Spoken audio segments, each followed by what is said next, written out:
ఎల్లమ్మ చీకటి చాటున చిన్నమ్మ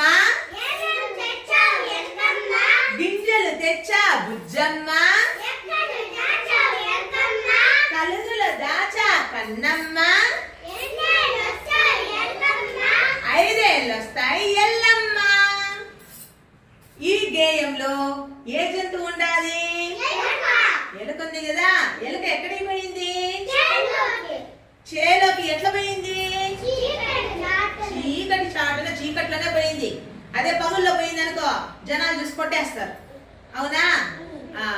చేలోకి పోయి ఎలుకమ్మ ఏం తెచ్చింది?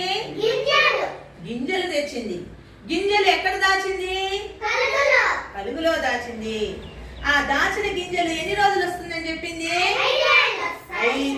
5 ఏళ్ళు వస్తాయి.